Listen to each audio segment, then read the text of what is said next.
विजयगढ़ का गौरव और काला साया। प्राचीन भारत के मध्य में स्थित विजयगढ़ का साम्राज्य अपनी समृद्धि और न्याय के लिए जाना जाता था। महाराज उग्रसेन एक प्रतापी राजा थे, लेकिन उनकी सबसे बड़ी कमजोरी उनका कान का कच्चा होना और अपने महामंत्री कालनेमी पर अंधा विश्वास करना था। कालनेमी नाम जैसा ही धूर्त था, उसकी आंखों में हमेशा एक षड्यंत्र तैरता रहता था। विजयगढ़ की सेना का सेनापति था वीरभद्र। वीरभद्र केवल एक योद्धा नहीं, बल्कि एक चट्टान था जिसे टकराकर शत्रुओं की तलवारें टूट जाती थीं। प्रजा महाराज से ज्यादा वीरभद्र का सम्मान करती थी और यही बात कालनेमी को खटकती थी। एक रात अमावस के अंधेरे में पड़ोसी राज्य शमशेरगढ़ ने विजयगढ़ पर अचानक हमला कर दिया। दुश्मन की सेना विशाल थी और विजयगढ़ की तैयारी अधूरी। किले के द्वार टूटने ही वाले थे कि वीरभद्र ने मात्र 500 सैनिकों के साथ 10,000 की दुश्मन सेना को संकरी घाटी में रोक लिया। युद्ध 3 दिन और 3 रात चला। वीरभद्र का शरीर घावों से छलनी था, लेकिन उसने दुश्मन के राजा का सिर काटकर ही दम लिया। विजयगढ़ बच गया, लेकिन उसकी कीमत वीरभद्र के खून से चुकाई गई थी।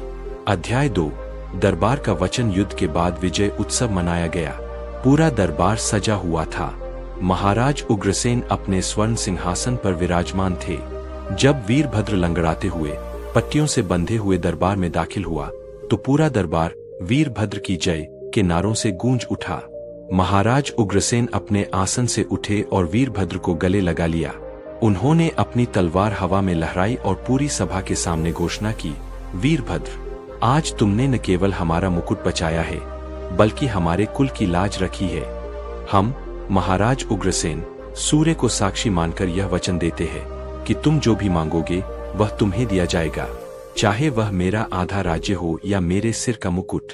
मांगो, क्या मांगते हो? वीरभद्र एक सरल सैनिक था। उसे सत्ता का लालच नहीं था। उसने हाथ जोड़कर कहा, महाराज, मुझे धन दौलत नहीं चाहिए। मेरे गांव सुजानपुर की जमीन बंजर है, वहां पानी की बहुत किल्लत है। मुझे बस इतना चाहिए कि राज्य की नीली नदी का पानी नहर बनाकर मेरे गांव तक पहुंचा दिया जाए और उस क्षेत्र को कर मुक्त, टैक्स फ्री घोषित कर दिया जाए, ताकि मेरे गांव के किसान भूखे न मरे। यह मांग बहुत छोटी थी, लेकिन इसका असर गहरा था। महाराज ने तुरंत हामी भर दी।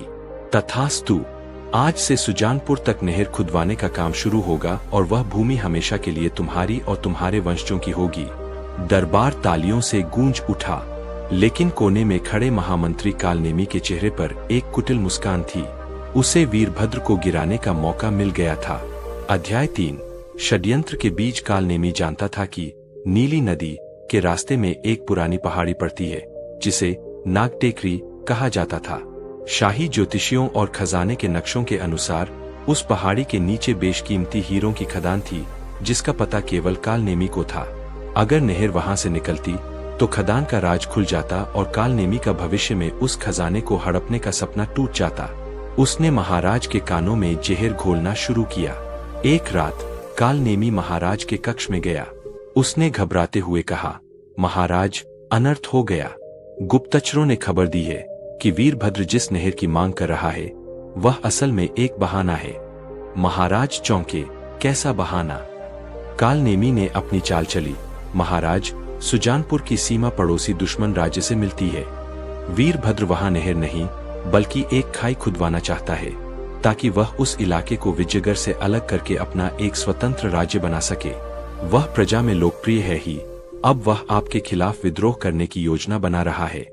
वह पानी के बहाने राज्य की सुरक्षा दीवारों को कमजोर करना चाहता है। महाराज उग्रसेन पहले तो नहीं माने, लेकिन कालनेमी ने झूठे गवाह और जाली दस्तावेज पेश किए। धीरे धीरे महाराज का विश्वास डगमगाने लगा। वीरभद्र की बढ़ती लोकप्रियता अब उन्हें खटकने लगी थी। अध्याय 4 वादा खिलाफी। The broken promise. नहर का काम शुरू होने का दिन आया।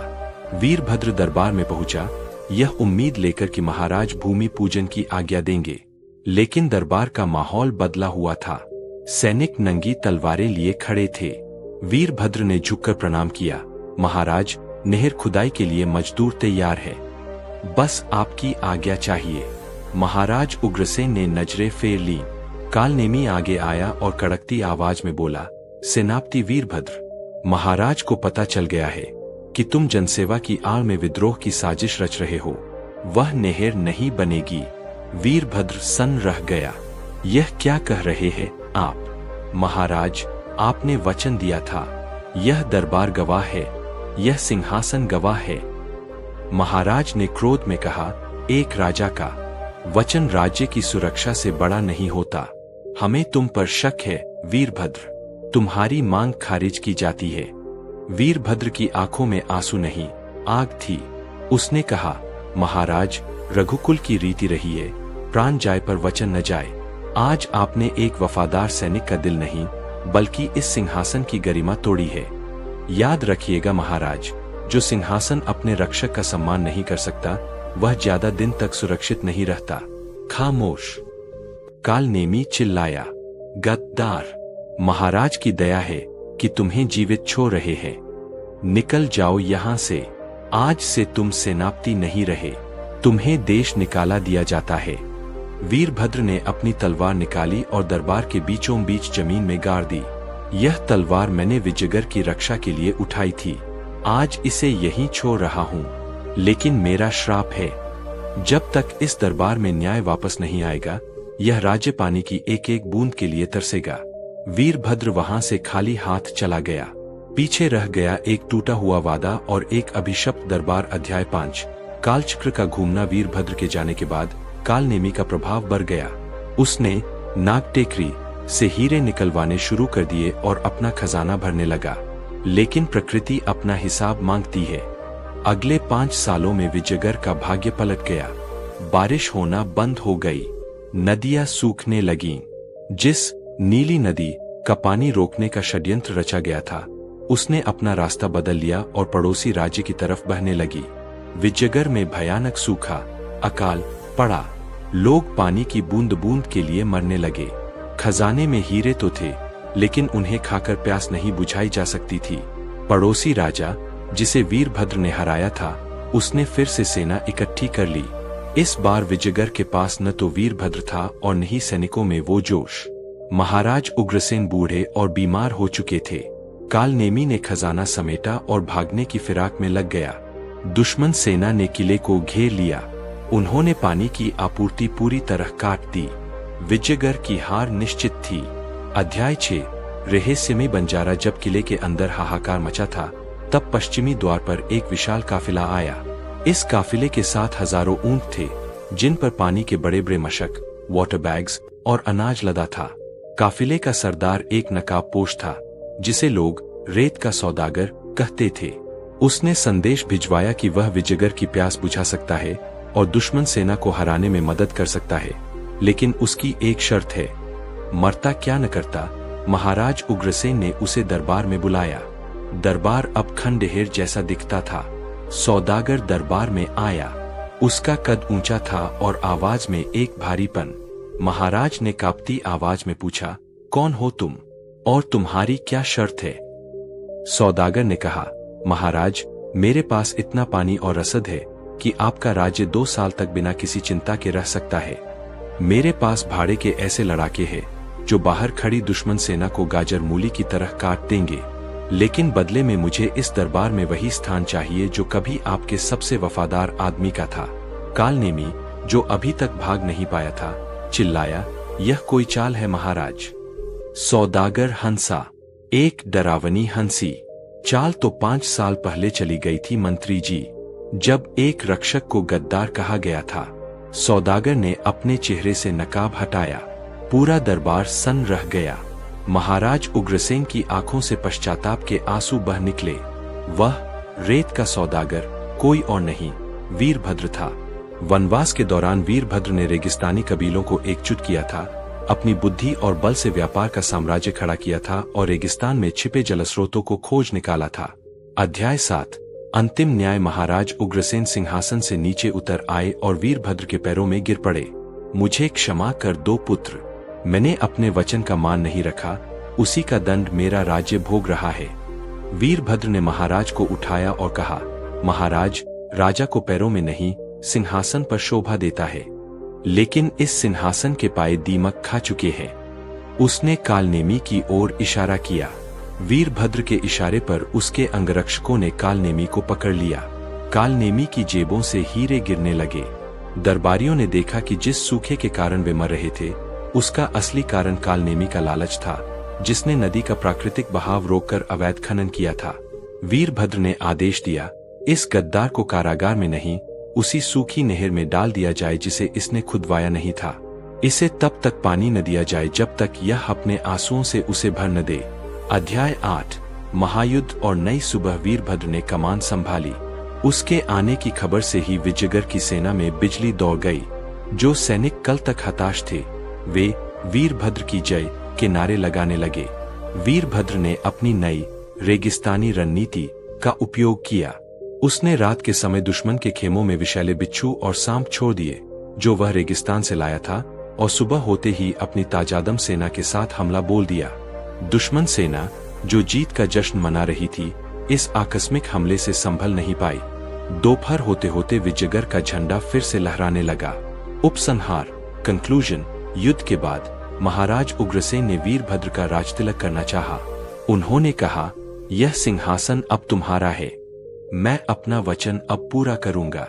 लेकिन वीरभद्र ने फिर से सबको चौंका दिया। उसने कहा, महाराज, सिंहासन उसे चाहिए जिसे सत्ता की भूख हो। मैंने तो केवल अपनी मातृभूमि का कर्ज चुकाया है। आपने जो वचन तोड़ा था, उसे आज मैं जोड़ता हूँ।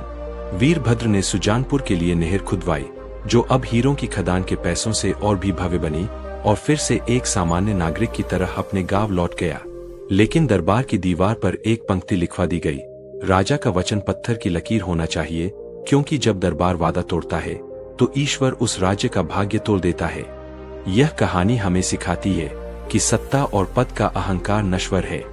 सच्चा राजा वह नहीं जो सिंहासन पर बैठता है, बल्कि वह है जो जनता के दिलों पर राज करता है। वादा खिलाफी का परिणाम हमेशा विनाश होता है, चाहे वह राजा ही क्यों न हो। दरबार का बदलता मौसम। आगरा के किले में सब कुछ सामान्य था, सिवाय महाराज अकबर के मूड के। उन दिनों दरबार में एक नए विद्वान का आगमन हुआ था, जिनका नाम था मौलवी मुकर्रर खान। मुकर्रर खान अपनी वाक्पटुता, बोलने की कला के लिए मशहूर थे। उनकी आवाज में वो जादू था कि वे झूठ को सच और रात को दिन साबित कर सकते थे। मुकर्रर खान को अपनी जुबान पर घमंड था। उनका मानना था कि दुनिया में हर जंग तलवार से नहीं, बल्कि जुबान से जीती जाती है।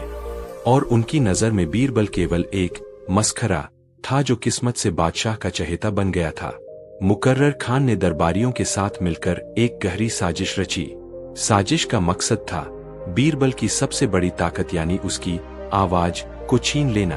अध्याय 1 खामोशी की शर्त। एक दिन दरबार सजा हुआ था। मुकर्रर खान ने बादशाह अकबर के सामने एक अजीब प्रस्ताव रखा। जहां पनाह, ज्ञान का असली रूप शब्दों में नहीं, खामोशी में होता है। जो बिना बोले अपनी बात समझा सके और बिना लड़े जंग जीत सके, वही असली बुद्धिमान है। बीरबल बातें तो बहुत बनाते हैं, लेकिन क्या वे खामोश रहकर सल्तनत की रक्षा कर सकते हैं? अकबर को यह चुनौती दिलचस्प लगी। उन्होंने बीरबल की ओर देखा। बीरबल मुस्कुराए, हुजूर, खामोशी तो सबसे खतरनाक हथियार है। अगर मुकर्रर साहब चाहते हैं तो मैं तैयार हूँ। मुकर्रर खान ने अपनी चाल चली। शर्त यह है कि अगले 7 दिनों तक बीरबल एक शब्द भी नहीं बोलेंगे, न लिखकर न इशारों में सामान्य बातें करेंगे। और इसी 7 दिनों के अंदर हमारे पड़ोसी शत्रु कालिंजर के राजा के साथ एक व्यापारिक संधि ट्रीटी होनी है। उस संधि की जिम्मेदारी बीरबल की होगी। अगर बीरबल ने मुंह खोला तो वे हार जाएंगे और उन्हें हमेशा के लिए दरबार छोड़ना होगा। और अगर वे खामोश रहकर भी संधि को, जो कि हमारे लिए घाटे का सौदा लग रही है, हमारे पक्ष में नहीं कर पाए तो भी वे हार जाएंगे। यह शर्त बहुत कठिन थी। कालिंजर का राजा भीमदेव बहुत ही अड़ियल और क्रूर था। उसे बातों से मनाना नामुमकिन था, तो खामोशी से कैसे मनाया जा सकता था? अकबर ने चिंतित होकर पूछा, बीरबल, सोच लो, यह आग का दरिया है। बीरबल ने केवल आंखों से स्वीकृति दी और अपने होठों पर उंगली रख ली। उनका मौन व्रत और खामोशवार शुरू हो चुका था। अध्याय 2 गूंगे मंत्री का स्वागत। अगले दिन कालिंजर के राजा भीमदेव का दूत आया। संधि के लिए चर्चा शुरू होनी थी। मुकर्रर खान खुश था। उसने सोचा कि जब बीरबल बोलेगा नहीं तो संधि पर बहस कौन करेगा। मुकर्रर खान खुद को बादशाह का नया मुख्य सलाहकार मान चुका था और वह कालिंजर से रिश्वत खाकर एक ऐसी संधि करवाना चाहता था जिससे मुगल खजाने को नुकसान हो। सभा शुरू हुई। मुकर्रर खान ने बोलना शुरू किया, राजा भीमदेव की शर्तें वाजिब है, हमें उनका कर टैक्स माफ कर देना चाहिए। तभी बीरबल अपनी जगह से उठे। उन्होंने काले रंग का चोगा पहन रखा था। वे बिल्कुल शांत थे। वे मुकर्रर खान के पास गए और उनकी पगड़ी को बड़े गौर से देखने लगे। फिर उन्होंने अपनी जेब से एक बड़ा सा आवर्धक लेंस मैग्नीफाइंग ग्लास निकाला और मुकर्रर के मुंह के पास ले जाकर ऐसे देखने लगे जैसे वहां कोई बहुत ही अजीब कीड़ा हो। पूरा दरबार हंसी को दबाने लगा। मुकर्रर खान असहज हो गया। यह क्या बदतमीजी है।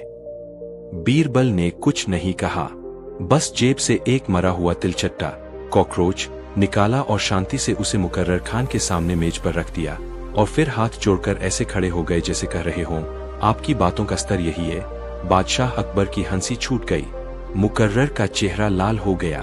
बीरबल ने बिना बोले यह साबित कर दिया कि मुकर्रर की बातें सड़ी हुई है। उस दिन की सभा बिना किसी नतीजे के समाप्त हो गई, क्योंकि हर बार जब मुकर्रर बोलने की कोशिश करता, बीरबल कोई न कोई अजीब हरकत कर देते।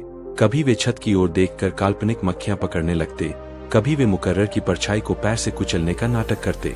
अध्याय 3 कालिंजर के राजा का आगमन। तीसरे दिन राजा भीमदेव खुद संधि पर हस्ताक्षर करने आए। वह एक भयानक व्यक्ति था। उसने आते ही गरज कर कहा, अगर मुगलों को हमसे व्यापार करना है तो हमारी शर्त माननी होगी। हमें जमुना नदी के पानी पर पूरा अधिकार चाहिए।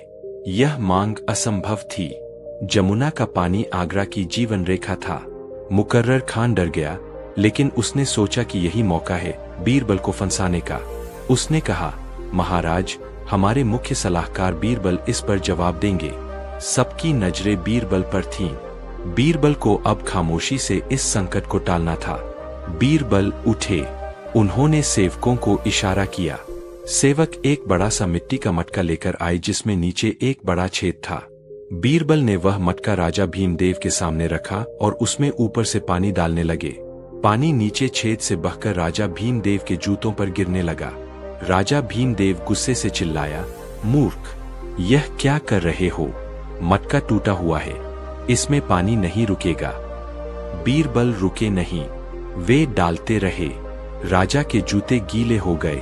राजा ने तलवार निकाल ली। बादशाह अकबर, आपके मंत्री का पागलपन मेरे सब्र का इम्तिहान ले रहा है। तभी बीरबल ने एक लकड़ी की तख्ती उठाई जिस पर उन्होंने पहले से ही एक चित्र बना रखा था। चित्र में एक सूखा हुआ खेत था और एक रोता हुआ किसान। फिर बीरबल ने राजा भीमदेव की ओर देखा, फिर टूटे मटके की ओर और फिर अपने गले पर हाथ फेरा, प्यास का इशारा। अकबर समझ गए। अकबर ने कहा, राजन। बीरबल बिना बोले यह समझा रहे हैं कि अगर जमुना का पानी केवल आपको दे दिया गया तो हमारा राज्य इस टूटे मटके की तरह हो जाएगा। पानी न हमारे पास रुकेगा न आपके पास, सब व्यर्थ बह जाएगा और जनता प्यासी मरेगी। प्रकृति के संसाधनों पर सबका हक है। राजा भीमदेव का गुस्सा शांत हुआ। उसे बीरबल का तरीका अपमानजनक लगा था, लेकिन तर्क सही था। उसने कहा, ठीक है, लेकिन मुझे कुछ अनोखा उपहार चाहिए, तभी मैं मानूंगा। अध्याय 4 खामोशी का चक्रव्यूह। मुकर्रर खान को लगा कि अब बीरबल फंस गया। अनोखा उपहार ढूंढने के लिए समय चाहिए और बीरबल बोल नहीं सकता। मुकर्रर ने रात को बीरबल के रसोइये को रिश्वत दी और कहा कि बीरबल के खाने में ढेर सारी मिर्ची मिला दे। अगर बीरबल को तीखा लगेगा तो वह जरूर पानी पानी या उफ चिल्लाएगा और उसका व्रत टूट जाएगा। रात को बीरबल खाने बैठे। पहला ही निवाला खाते ही उनका मुंह जलने लगा। मुकर्रर खान खिड़की से झांक रहा था, इस उम्मीद में कि बीरबल चिल्लाएंगे, लेकिन बीरबल तो बीरबल थे। उन्होंने चेहरे पर शिकन तक नहीं आने दी। उन्होंने शांति से पास रखे पानी के जग को उठाया, लेकिन उसे पिया नहीं। उन्होंने वह जग पास बैठे एक बिल्ली के ऊपर उलट दिया। बिल्ली म्याऊ करके चिल्लाई और भागी। बीरबल ने सेवकों को ताली बजाकर बुलाया और बिल्ली की ओर इशारा किया, फिर अपने पेट पर हाथ फेरा। सेवकों ने सोचा कि शायद बिल्ली ने खाना जूठा कर दिया है या खाने में कुछ गड़बड़ है। उन्होंने खाना चखा और तीखेपन से उनकी चीख निकल गई। अरे, इसमें तो आग है। रसोइया पकड़ा गया और उसने डर के मारे मुकर्रर खान का नाम उगल दिया। बीरबल ने एक शब्द भी नहीं कहा, लेकिन मुकर्रर खान की साजिश उसी के गले पड़ गई। अध्याय 5 महान मौन युद्ध, दी ग्रेट साइलेंट वॉर। छठा दिन आ गया। राजा भीमदेव अभी भी आगरा में था और अब वह एक मनोरंजन चाहता था। उसने कहा, सुना है बीरबल बहुत बुद्धिमान है। मैं अपनी सबसे खूंखार पहेली पूछूंगा। अगर बीरबल ने बिना बोले जवाब दे दिया तो संधि मुगलों के पक्ष में होगी, नहीं तो आगरा का आधा खजाना मेरा। दरबार खचाखच भरा था। राजा भीमदेव ने अपने झोले से एक कांच की बोतल निकाली। उस बोतल के अंदर एक पूरा का पूरा खीरा क्यूकम्बर था। बोतल का मुंह बहुत छोटा था, जिससे खीरा बाहर नहीं आ सकता था। भीमदेव ने कहा, मैंने यह खीरा बोतल के अंदर ही उगाया है। शर्त यह है कि तुम्हें इस खीरे को बाहर निकालना है, लेकिन न तो बोतल फूटनी चाहिए और न ही खीरा कटना चाहिए। तुम्हारे पास 10 मिनट है। मुकर्रर खान मन ही मन खुश हुआ। यह असंभव था। बीरबल ने बोतल को हाथ में लिया, उसे घुमाकर देखा। पूरा दरबार सांस रोके खड़ा था। बीरबल ने सेवकों को इशारा किया। उन्होंने गर्म पानी का एक कटोरा मंगवाया। सबने सोचा शायद बीरबल कांच को गर्म करके पिघलाएंगे, लेकिन कांच इतनी जल्दी नहीं पिघलता। बीरबल ने वह नहीं किया। वे बाहर बगीचे की ओर चले गए। पूरा दरबार उनके पीछे पीछे चला। बीरबल एक चींटियों के बिल एंटहिल के पास गए। उन्होंने बोतल का ढक्कन खोला और बोतल को उल्टा करके चींटियों के बिल के पास रख दिया। फिर उन्होंने अपनी जेब से थोड़ी सी चीनी निकालकर बोतल के मुंह के पास और थोड़ा अंदर डाल दी। कुछ नहीं हुआ। 5 मिनट बीत गए। राजा भीमदेव हंसने लगा।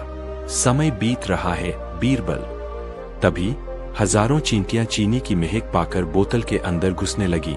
वे खीरे के ऊपर चढ़ गईं। बीरबल ने शांति से एक नींबू उठाया जो वे खाने की मेज से लाए थे और उसका रस बोतल के अंदर थोड़ा सा निचोड़ दिया। अब क्या था? खीरा बहुत दिनों का था, थोड़ा नरम हो चुका था। चींटियों ने उसे काटना शुरू कर दिया। वे खीरे के छोटे छोटे टुकड़े करके चीनी के साथ बाहर ले जाने लगी। असल में बीरबल ने वैज्ञानिक बुद्धि नहीं, बल्कि अपनी मनोवैज्ञानिक बुद्धि लगाई थी। वह खीरा उस समय नहीं निकला, लेकिन बीरबल ने राजा की ओर देखा और एक हथौड़ा उठा लिया। सब डर गए। क्या बीरबल बोतल फोड़ेंगे? बीरबल ने हथौड़ा राजा भीमदेव के हाथ में थमा दिया और अपनी गर्दन झुका दी। उनका इशारा था, या तो आप बोतल फोड़े या मुझे मार दे, क्योंकि भौतिक रूप से यह असंभव है। लेकिन फिर बीरबल ने जल्दी से एक बच्चे को बुलाया जो वहां खड़ा था। बीरबल ने बच्चे के हाथ से खीरा खाया और बोतल बच्चे को दे दी। यह एक नाटक था। बीरबल ने यह दर्शाया कि समस्या खीरे या बोतल की नहीं, लालच की है। लेकिन असली चमत्कार तब हुआ जब बीरबल ने एक दूसरी बोतल उठाई जो वहां पड़ी थी, जो भीमदेव की बोतल जैसी ही थी, और उसे सिरके विनेगर से भरे बर्तन में डाल दिया। कुछ घंटों बाद खीरा सिकुड़ जाता है, लेकिन यहाँ तत्काल समाधान चाहिए था। बीरबल ने अंततः अपना मास्टर स्ट्रोक खेला। उन्होंने भीमदेव की तलवार म्यान से निकाली और बोतल के आर पार कर दी। कांच टूट गया। भीमदेव चिल्लाया, तुम हार गए। बोतल टूट गई। बीरबल मुस्कुराए। उन्होंने जमीन पर गिरे हुए कांच के टुकड़ों को इकट्ठा किया और उन्हें एक कपड़े में बांधकर भीमदेव को दे दिया और साथ में एक पर्चा दिया, जिस पर पहले से लिखा था, महाराज, खीरा नश्वर है, कांच भंगुर है, लेकिन हमारी मित्रता लोहे की तरह होनी चाहिए। आपने कहा था खीरा बाहर निकालो, बोतल न टूटे, लेकिन जब तक हम पुरानी सीमाओं, बोतल को नहीं तोड़ेंगे, हम नया स्वाद, खीरा, कैसे चखेंगे? यह संधि पुरानी शर्तों को तोड़ने के लिए ही है। राजा भीमदेव इस दार्शनिक और साहसी जवाब से दंग रह गए। उन्होंने कहा, यह आदमी बिना बोले भी मेरे विचारों को काट देता है। मैं संधि पर हस्ताक्षर करूंगा। नोट: यह पहेली का प्रतीकात्मक उत्तर था, क्योंकि भौतिक रूप से उस समय यह संभव नहीं था और बीरबल ने अपनी बुद्धिमत्ता से प्रश्न को ही बदल दिया था। अध्याय 6 अंतिम वार और मुकर्रर की विदाई। 7वां दिन। बीरबल का व्रत खुलने वाला था। मुकर्रर खान अब पूरी तरह हताश था। उसने आखिरी चाल चली। उसने बादशाह से कहा, जहांपनाह, बीरबल ने संधि तो करा दी, लेकिन उसने आपके दरबार की गरिमा गिराई है। उसने मेहमानों के सामने नाटक किया। जैसे ही सूर्य ढला और 7 दिन पूरे हुए, बीरबल ने अपना मुंह खोला। उनका पहला वाक्य था, जहां पनाह, मुकर्रर खान की धोती के नीचे क्या है? सब चौंक गए। मुकर्रर घबरा गया। क्या बकवास है? बीरबल ने कहा, हुजूर, पिछले 7 दिनों में मैंने मुकर्रर खान को कालिंजर के जासूसों से मिलते देखा है। चूंकि मैं बोल नहीं सकता था, इसलिए मैंने अपने एक वफादार तोते को जासूसी पर लगाया था। बीरबल ने ताली बजाई। एक पिंजरा लाया गया। तोते ने बोलना शुरू किया, रटा रटाया, मुकर्रर चोर है, मुकर्रर चोर है। 5000 सोने के सिक्के, 5000 सोने के सिक्के। सैनिकों ने मुकर्रर की तलाशी ली। उसकी कमर में बंधी पोटली से कालिंजर की मुहर वाले दस्तावेज मिले, जिसमें लिखा था कि संधि विफल कराने पर उसे इनाम मिलेगा। अकबर क्रोधित हो उठे। मुकर्रर, तूने हमारी खामोशी का फायदा उठाना चाहा। बीरबल ने हंसते हुए कहा, महाराज, शब्द झूठ बोल सकते हैं, लेकिन खामोशी और कर्म कभी झूठ नहीं बोलते। मेरा मौन व्रत मुकर्रर के शोर से ज्यादा ताकतवर साबित हुआ। उपसंहार मुकर्रर खान को कारागार में डाल दिया गया। बीरबल का मौन व्रत खुलवाने के लिए बादशाह अकबर ने खुद अपने हाथों से उन्हें पान खिलाया। अकबर ने पूछा, बीरबल, सच बताओ, तुम्हें सबसे ज्यादा मुश्किल कब हुई? बीरबल ने शरारती मुस्कान के साथ कहा, हुजूर, सबसे ज्यादा मुश्किल तब हुई जब आप दरबार में अपनी लिखी हुई कविता सुना रहे थे। उस वक्त वाह वाह न कर पाना और अपनी हंसी को रोकना, कसम खुदा की, सांस रोकने से भी ज्यादा मुश्किल था। पूरा दरबार ठहाकों से गूंज उठा। अकबर ने बीरबल को एक रत्नजलित हार उपहार में दिया, एक बोरियत और बादाम का हलवा। यह उन दिनों की बात है जब हिंदुस्तान पर शहंशाह जलालुद्दीन मोहम्मद अकबर का राज था। गर्मियां शुरू हो चुकी थीं और आगरे के किले में दोपहर की धूप तीखी थी। दरबार सजा हुआ था, लेकिन दरबारियों के चेहरों पर मक्खियां भिनभिना रही थीं। शहंशाह अकबर अपने सिंहासन पर लेटे हुए अंगूर खा रहे थे। उन्हें बहुत बोरियत हो रही थी। मुल्ला दो प्याजा अपनी दाढ़ी के बाल गिन रहे थे। तानसेन अपने तानपूरे का एक तार कस रहे थे जो बार बार ढीला हो जाता था। तभी मुख्य द्वारपाल की भारी आवाज गूंजी, होशियार, खबरदार, बादब, बामुलाहिजा। तुर्किस्तान के महान विद्वान, दर्शन शास्त्र के जादूगर और सवालों के सिकंदर कहे जाने वाले सुल्तान मिर्जा बेग तशरीफ ला रहे हैं। अकबर उठकर बैठ गए। मिर्जा बेग, सुना है वो अपने सवालों से लोगों का दिमाग दही कर देते हैं। दरबार में एक नाटा लेकिन बेहद मोटा आदमी दाखिल हुआ। उसने सिर पर इतनी बड़ी पगड़ी पहन रखी थी कि लगता था कि सिर पर कद्दू रखा हो। उसके साथ 10 शागिर्द थे जो बड़ी बड़ी किताबें उठाए हुए थे। मिर्जा बेग की मूछें इतनी नुकीली थीं कि अगर कोई पास जाए तो उसकी आंख फूट जाए। मिर्जा बेग ने अकबर को झुककर सलाम नहीं किया, बस सिर हिलाया। उसने अपनी भारी आवाज में कहा, शहंशाह अकबर, मैंने सुना है आपके दरबार में नवरत्न है। मुझे लगा यहाँ ज्ञान का प्रकाश होगा, लेकिन यहाँ तो मुझे केवल अंगूर खाते हुए लोग दिख रहे हैं। अकबर को गुस्सा आया, लेकिन मेहमान की इज्जत रखनी थी। उन्होंने मुस्कुराकर कहा, मिर्जा साहब, हम ज्ञान का सम्मान करते हैं। कहिए, कैसे आना हुआ? अध्याय 2।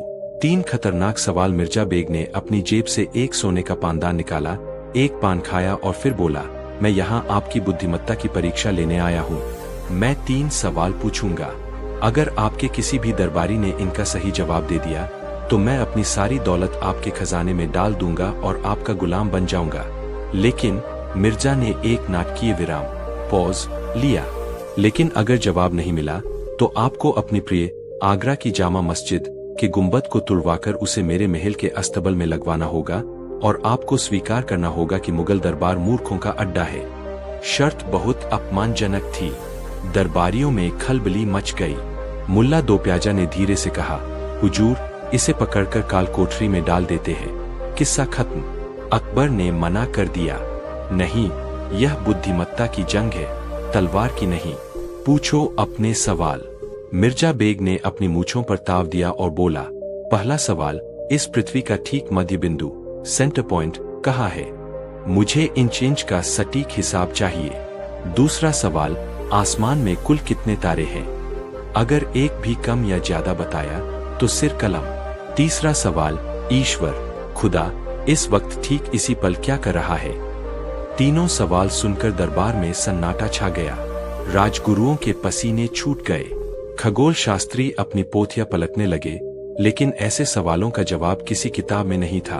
अकबर ने दरबार की ओर देखा, कोई है जो जवाब दे। सबकी नजरें झुक गईं। अकबर ने गुस्से में कहा, क्या मेरा पूरा दरबार गूंगा हो गया है? तभी एक दरबारी ने हिम्मत करके कहा, जहांपनाह, केवल एक ही शख्स है जो इस पागल, माफ कीजिए, इस विद्वान का जवाब दे सकता है। वह है बीरबल। लेकिन बीरबल दरबार में नहीं थे। अध्याय 3। बीरबल की एंट्री। खबर बीरबल के घर भिजवाई गई। बीरबल उस वक्त अपनी खिचड़ी पका रहे थे, जो हमेशा की तरह धीरे पक रही थी। संदेशवाहक ने हांफते हुए कहा, बीरबल जी, अनर्थ हो गया। मिर्जा बेग ने बादशाह की इज्जत दांव पर लगा दी है। बीरबल इत्मीनान से उठे, पान चबाया और बोले, अरे भाई, इतनी जल्दी क्या है?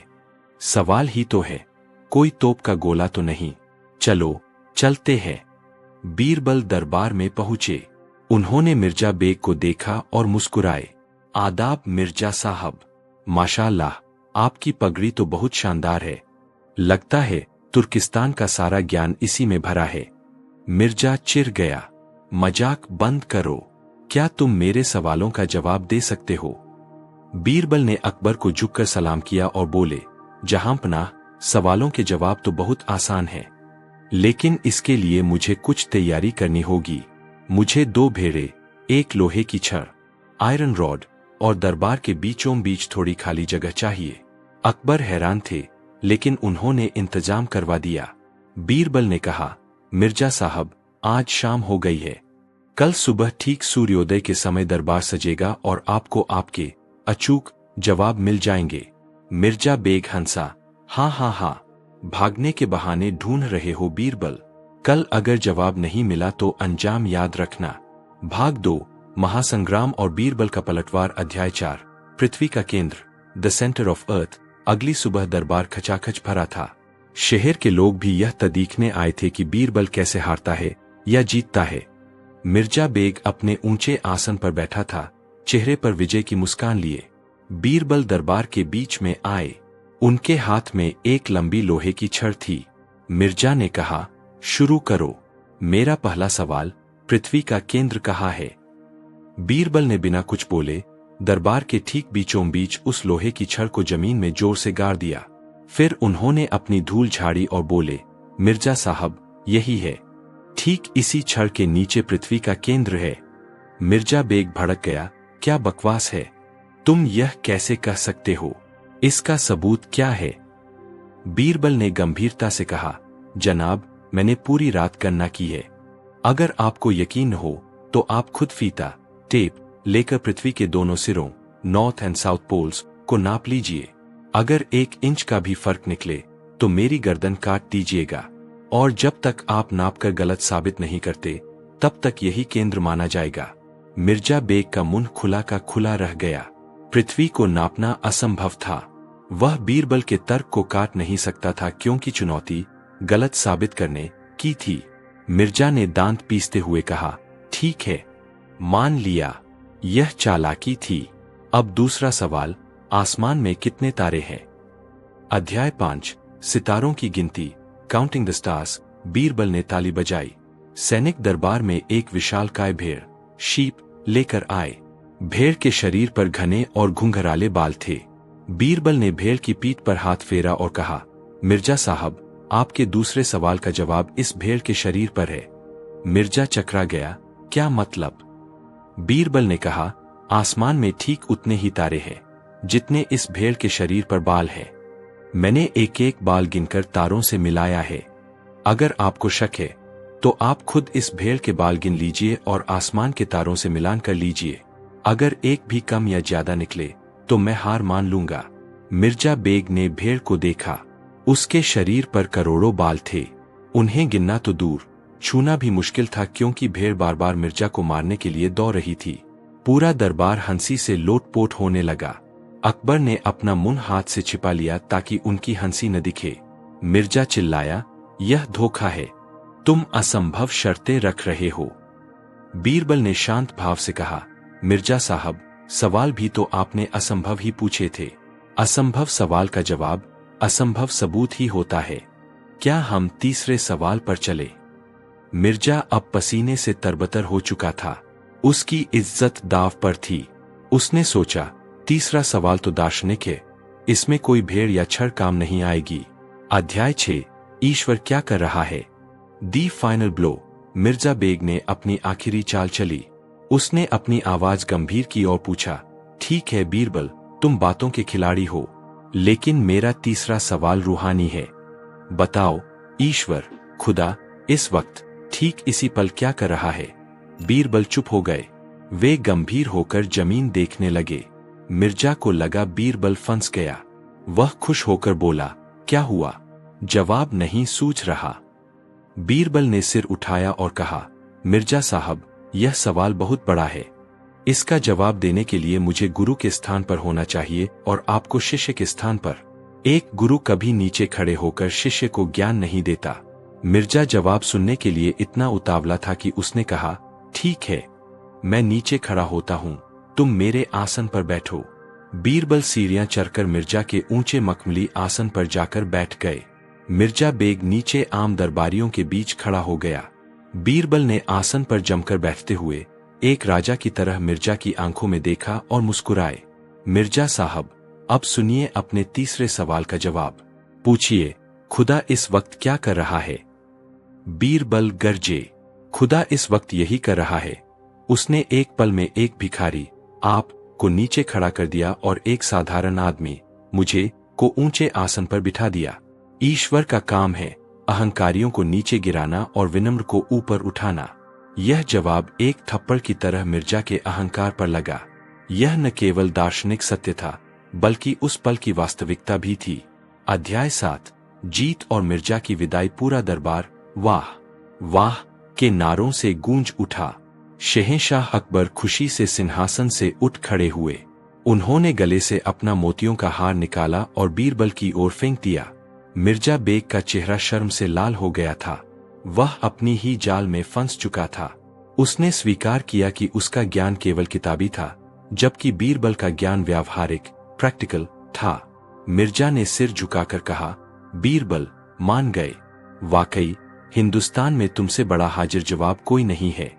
अकबर ने हंसते हुए कहा, मिर्जा साहब, अब आप जामा मस्जिद के गुंबद को भूल जाइए और अपनी पगड़ी संभालिए, कहीं वह भी बीरबल किसी तर्क से उतरवा न ले।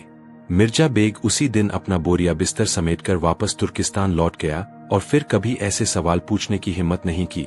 निष्कर्ष और कहानी की सीख। उस रात अकबर और बीरबल महल की छत पर टहल रहे थे। अकबर ने पूछा, बीरबल, सच बताओ, क्या तुम्हें डर नहीं लगा? बीरबल ने मुस्कुराते हुए कहा, जहांपनाह, जब सवाल मूर्खतापूर्ण हो तो जवाब भी मजेदार होने चाहिए। दुनिया में सबसे बड़ा हथियार आत्मविश्वास, कॉन्फिडेंस है। अगर मैं डर जाता तो वह भेड़ भी मुझे शेर नजर आती। कहानी की सीख। जीवन में कई बार हमारे सामने ऐसी समस्याएं आती है जिनका कोई। आगरा की एक रहस्यमयी सुबह। मुगल सल्तनत की राजधानी आगरा में वह सुबह सामान्य नहीं थी। हवा में एक अजीब सी बेचैनी थी। दीवाने-आ में शहंशाह अकबर का दरबार सजने ही वाला था कि शहर के सबसे अमीर और रसूखदार जौहरी ज्वेलर सेठ करोड़ीमल रोते बिलखते हुए किले के मुख्य द्वार पर अधम के। सेठ करोड़ीमल केवल अमीर ही नहीं, बल्कि बेहद चालाक और वाक्पटु टोकेटिव इंसान थे। उनकी जुबान कैंची की तरह चलती थी। उनके साथ शाही रक्षक एक दुबले-पतले, फटेहाले युवक को जंजीरों में जकड़कर ला रहे थे। उस युवक का नाम था बुद्धू। बुद्धू जैसा नाम, वैसा ही उसका भाग्य। वह जन्म से मूक, गंगा था। वह बोल नहीं सकता था, केवल सुन सकता था। वह सेठ करोड़ीमल की हवेली में साफ सफाई का काम करता था। अध्याय 2, दरबार में कोलाहल। अकबर ने सिंहासन पर बैठते ही पूछा, सेठ करोड़ीमल, यह क्या तमाशा है? सुबह सुबह दरबार में इतना शोर क्यों? सेठ करोड़ीमल ने घड़ियाली आंसू बहाते हुए अपनी पगड़ी अकबर के कदमों में रख दी। जहां पनाह, मैं लुट गया, बर्बाद हो गया। मेरे पूर्वजों की निशानी, बेशकीमती लाल सुल्तान, एक दुर्लभ माणिक्य रूबी, चोरी हो गया है। और यह चोरी किसी बाहरी ने नहीं, बल्कि इस नमकहराम नौकर बुद्धू ने की है। अकबर ने बुद्धू की ओर देखा। बुद्धू की आंखों में भय था। वह हाथ जोड़कर कुछ समझाने की कोशिश कर रहा था, लेकिन उसके मुंह से केवल आ की बेबस आवाजें निकल रही थीं। सेठ ने अपनी दलील शुरू की। हुजूर, कल रात मैंने वह माणिक्य अपनी तिजोरी से निकालकर साफ किया और मेज पर रखा। तभी मुझे प्यास लगी और मैं पानी लेने गया। जब वापस आया तो माणिक्य गायब था और यह बुद्धू कमरे से भागते हुए दिखा। जब मैंने इसे पकड़ा तो इसके पास कुछ नहीं मिला, लेकिन मुझे यकीन है कि इसने वह हीरा अपने किसी साथी को दे दिया है या कहीं गाड़ दिया है। सेठ ने अपने साथ 3 गवाह भी पेश किए। ये गवाह सेठ के ही मुनीम और अन्य नौकर थे। सबने एक सुर में कहा, हाँ हुजूर, हमने बुद्धू को संदिग्ध हालत में देखा था। अध्याय 3। बीरबल का संदेह। मुल्ला दो प्याजा और अन्य दरबारी सेठ की बातों से प्रभावित थे। मुल्ला ने कहा, जहां पनाह, मामला साफ है। गरीब अक्सर लालच में आ जाते हैं। इस गूंगे को कोड़े लगाए जाए, अभी बता देगा कि हीरा कहाँ है। लेकिन बीरबल शांत थे। वे बुद्धू की आंखों को गौर से देख रहे थे। बीरबल जानते थे कि आंखें वो सच बोलती है जो जुबान छिपा ले जाती है। बुद्धू की आंखों में लालच नहीं, लाचारी थी। वहीं सेठ करोड़ीमल की आंखों में एक अजीब सी हड़बड़ाहट थी, जैसे वे जल्द से जल्द फैसला चाहते हों। अकबर ने बीरबल से पूछा, बीरबल, तुम खामोश क्यों हो? क्या तुम्हें लगता है यह गूंगा निर्दोष है? बीरबल ने उठकर कहा, जहांपनाह, यह मामला उतना सीधा नहीं है जितना सेठ जी बता रहे हैं। एक तरफ एक ऐसा आदमी है जिसके पास शब्दों का जाल है, सेठ, और दूसरी तरफ वह है जिसके पास सफाई देने के लिए शब्द ही नहीं है। यह शब्द बनाम मौन की लड़ाई है। इसलिए इसका फैसला भी मौन तरीके से ही होना चाहिए। अध्याय 4।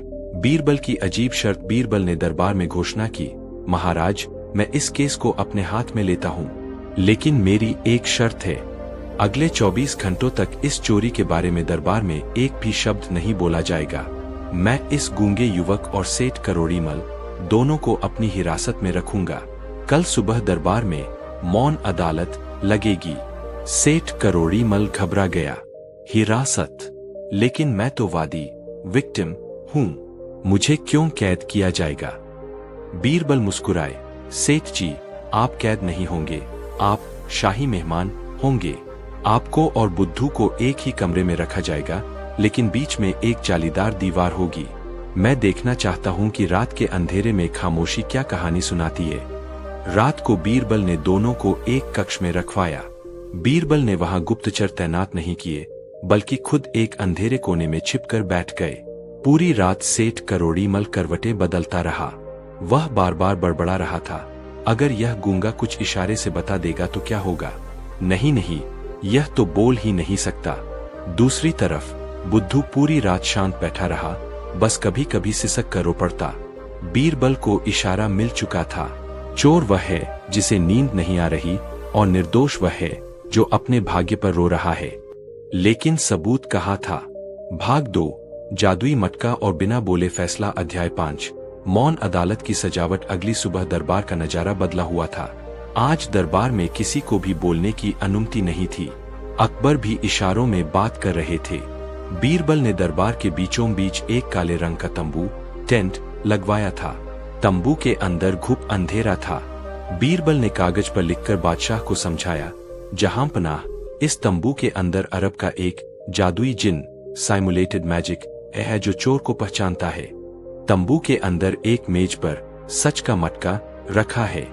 दोनों आरोपियों को एक एक करके अंदर जाना होगा और उस मटके को दोनों हाथों से छूना होगा और फिर बाहर आकर अपना हाथ दिखाना होगा। दरबारियों में फुसफुसाहट होने लगी, जो कि मना थी, इसलिए सब इशारों में हैरान हो रहे थे।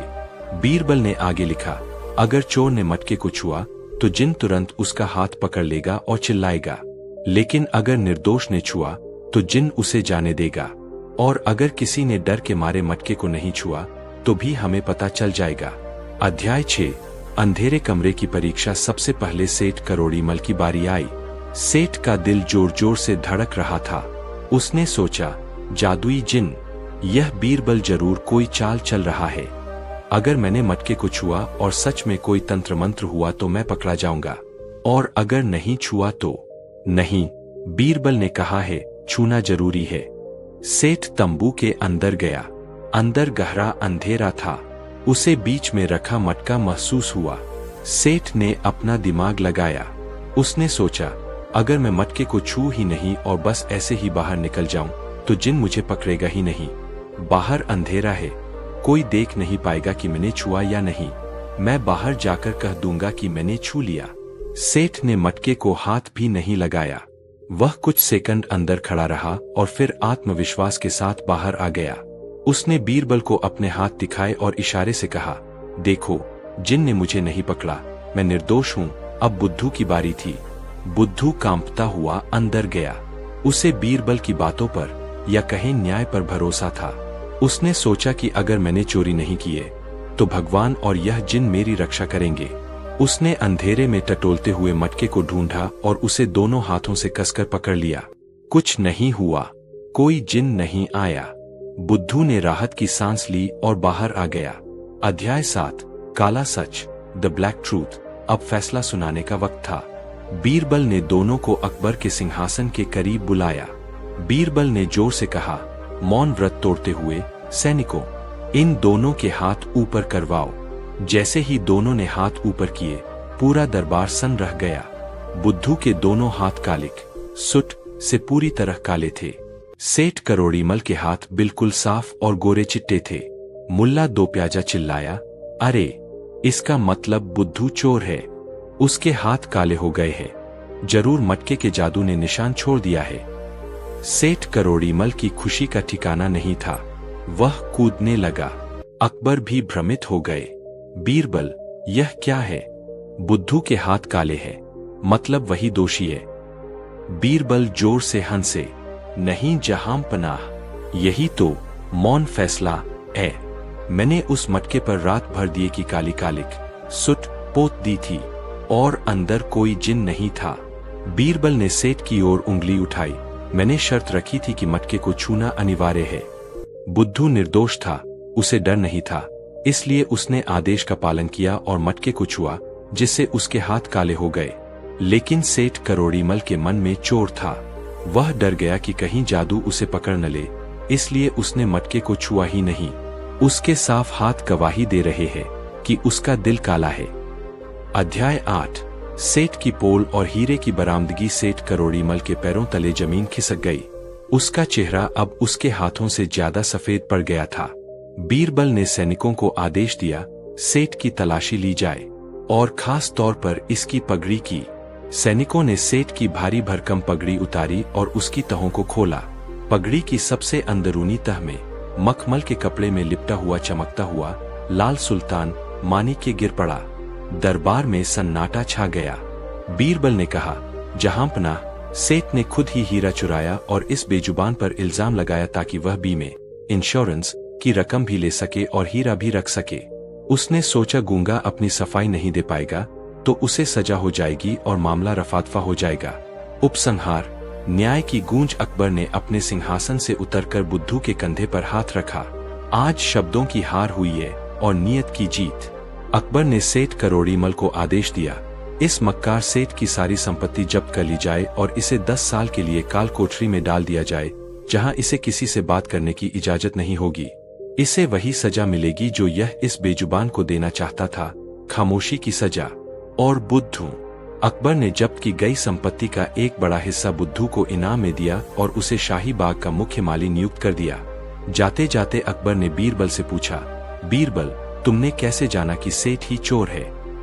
बीरबल ने मुस्कुराते हुए जवाब दिया, हुजूर, जब सेठ दरबार में आया था तो वह हीरा चोरी हो गया से ज्यादा इस बात पर जोर दे रहा था कि चोर बुद्धू है। जो सच में दुखी होता है वह हीरे को रोता है और जो झूठा होता है वह केवल आरोपी को फंसाने में लगा रहता है। मैंने बस उसकी आवाज बंद कर दी ताकि उसका डर बोल। फतेहपुर सीकरी की एक उबाऊ दोपहर। मुगल सल्तनत की राजधानी फतेहपुर सीकरी में सब कुछ शांत था। इतना शांत कि पहरेदारों को अपनी ही सांसें सुनाई दे रही थीं। बादशाह अकबर का दरबार सजा हुआ था, लेकिन उसमें जान नहीं थी। गर्मियों की दोपहर थी, हवा रुकी हुई थी और दरबारियों की आंखों में नींद तैर रही थी। शहंशाह अकबर अपने तख्त पर लेटे हुए छत की नक्काशी गिन रहे थे। उफ, यह बोरियत! अकबर ने जम्हाई लेते हुए कहा, बीरबल, क्या सल्तनत में कोई समस्या नहीं बची? कोई जंग, कोई विद्रोह, या कम से कम कोई पड़ोसी राजा ही धमकी दे दे? बीरबल मुस्कुराए, जहांपनाह, शांति तो प्रजा के लिए वरदान है, लेकिन अगर आप रोमांच चाहते हैं तो। अभी बीरबल की बात पूरी भी नहीं हुई थी कि मुख्य द्वार पर नगाड़े बजे। धड़ाम, धड़ाम, धड़ाम। द्वारपाल की कड़क आवाज गूंजी, होशियार, खबरदार, काला पहाड़ के जादूगर, तंत्र मंत्र के स्वामी और लोहे को मोम बनाने वाले महान तांत्रिक उस्ताद जंबूरा तशरीफ ला रहे हैं। अकबर उठकर बैठ गए। उनकी आंखों में चमक आ गई। जादूगर, चलो कुछ तो मनोरंजन होगा। अध्याय 1। उस्ताद जंबूरा और लाल डिब्बा। दरबार में धुएं का एक गुबार उठा और उसके बीच से एक विशालकाय आदमी निकला। उसका रंग तांबे जैसा था, आंखें लाल अंगारों जैसी और उसने हड्डियों की माला पहन रखी थी। उसके हाथ में एक छोटा सा लेकिन बेहद अजीब लाल रंग का डिब्बा था। वह डिब्बा साधारण नहीं था। उस पर अजीबोगरीब चमकती हुई लकीरें खिंची थीं और उसके अंदर से एक धीमी सी हूं हूं की आवाज आ रही थी, जैसे उसके अंदर कोई मशीन चल रही हो या कोई जीव सांस ले रहा हो। उस्ताद जंबूरा ने झुककर सलाम नहीं किया। उसने अपनी गरजती आवाज में कहा, शहंशाह अकबर, मैंने सुना है आपके नवरत्न दुनिया की हर पहेली सुलझा सकते हैं। मैं तिलिस्मगर से आया हूँ।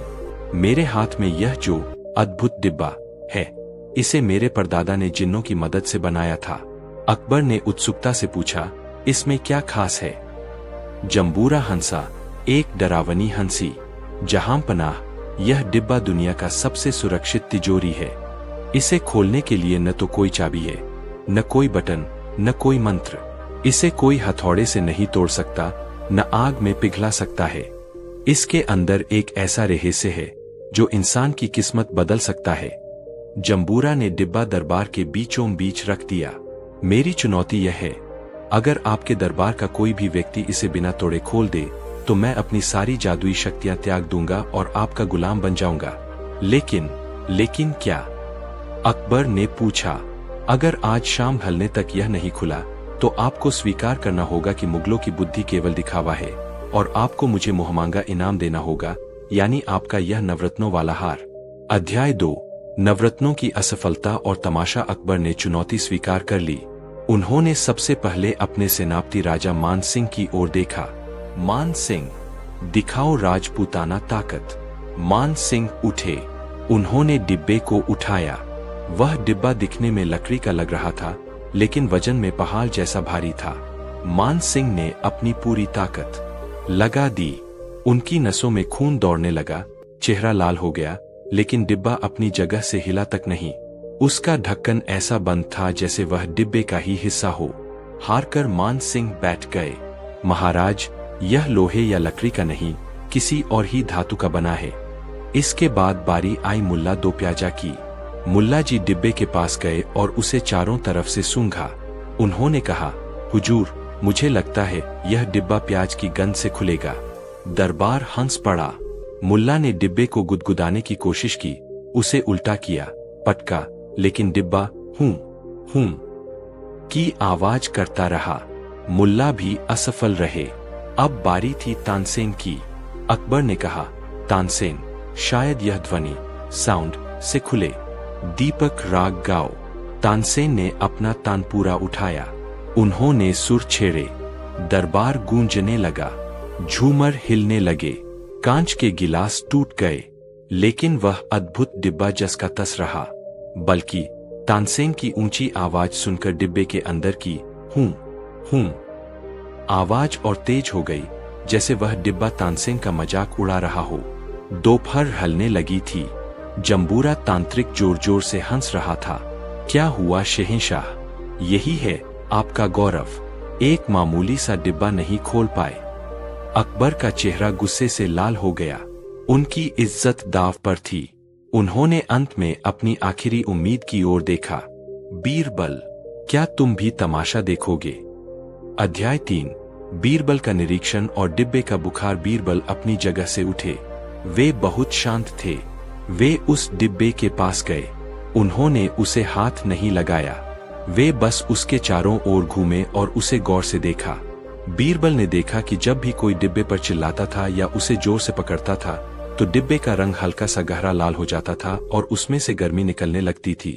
बीरबल ने जंबूरा से पूछा, तांत्रिक जी, क्या मैं इस डिब्बे को 1 घंटे के लिए अपने घर ले जा सकता हूँ? वादा करता हूँ, इसे तोड़ूंगा नहीं। जंबूरा ने सोचा कि बीरबल चाहे कुछ भी कर ले, यह खुलेगा नहीं। उसने कहा, ले जाओ, लेकिन याद रखना, सूरज ढलने से पहले दरबार में वापस आना होगा। बीरबल डिब्बा लेकर अपने घर चले गए। अध्याय 4। बीरबल की बेटी और बर्फ का खेल। घर पहुंचकर बीरबल ने डिब्बे को अपने आंगन में रखा। उनकी छोटी बेटी तिलोत्मा वहां खेल रही थी। तिलोत्मा ने पूछा, पिताजी, यह क्या है? यह तो बहुत गर्म है। बीरबल ने चौंका, गर्म है? बीरबल ने डिब्बे को छू कर देखा। वाकई डिब्बा तप रहा था। बीरबल समझ गए। दरबार में मान सिंह की ताकत, तानसेन की आवाज और दरबारियों की घबराहट ने माहौल को गर्म कर दिया था। और यह डिब्बा किसी ऐसी धातु का बना था जो गर्मी पाकर फैलती है, एक्सपैंड और कस जाती है। बीरबल ने सोचा, यह डिब्बा गुस्से का प्रतीक है। जितना इस पर जोर डालोगे, यह उतना ही सख्त होगा। इसे खोलने के लिए नरमी चाहिए। बीरबल ने अपनी बेटी से कहा, बेटा, जाओ रसोइये से कहो कि बर्फ के बड़े बड़े टुकड़े लाए। बीरबल ने एक बड़े टब में बर्फ भरवाई और उस डिब्बे को बर्फ के बीच में रख दिया। फिर उन्होंने अपनी बेटी से कहा, बेटी, कोई मीठा गीत सुनाओ। तिलोत्मा लोरी गाने लगी। माहौल शांत हो गया।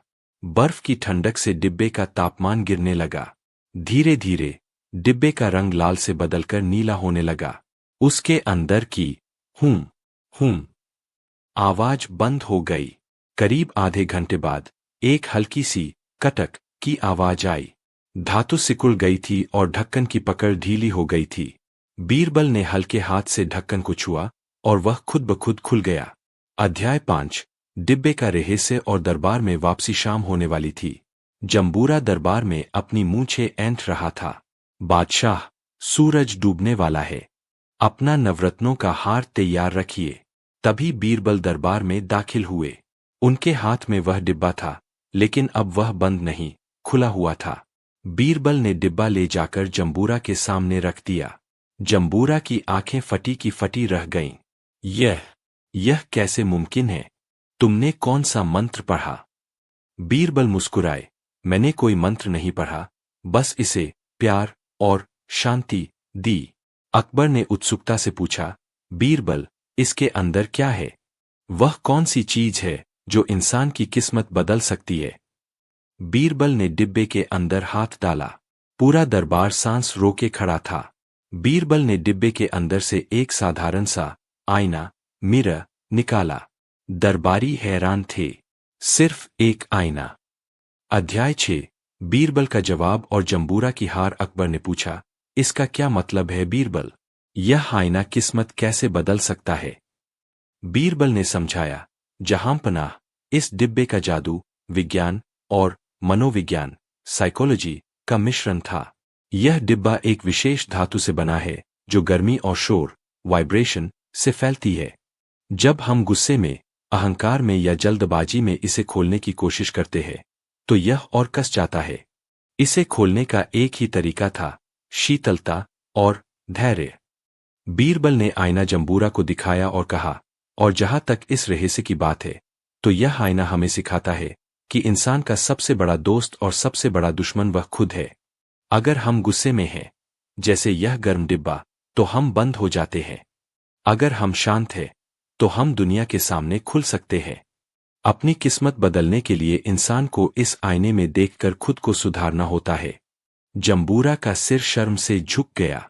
उसने माना कि बीरबल ने न केवल डिब्बा खोला, बल्कि उसके अहंकार को भी तोड़ दिया। जंबूरा ने कहा, बीरबल, तुमने सही कहा, यह गुस्से का डिब्बा था। मैं अपनी हार मानता हूं। अध्याय 7। मजेदार अंत। अकबर बेहद खुश हुए। उन्होंने जंबूरा को माफ कर दिया, लेकिन एक शर्त पर। अकबर ने कहा, जंबूरा जी, हार तो आप गए हैं। अब आपको अपनी जादूगरी दिखानी होगी, लेकिन बीरबल के मनोरंजन के लिए। अकबर ने मुल्ला दोप्याजा की ओर इशारा करते हुए कहा, अगले 1 हफ्ते तक आप अपनी जादूगरी से मुल्ला दोप्याजा के घर का खाना बनाएंगे। सुना है वे खाने में बहुत नखरे करते हैं। पूरा दरबार ठहाकों से गूंज उठा। मुल्ला दोप्याजा मुंह बनाते रह गए और बीरबल की बुद्धिमत्ता की एक और कहानी इतिहास के पन्नों में और उस अद्भुत डिब्बे में दर्ज हो गई। कहानी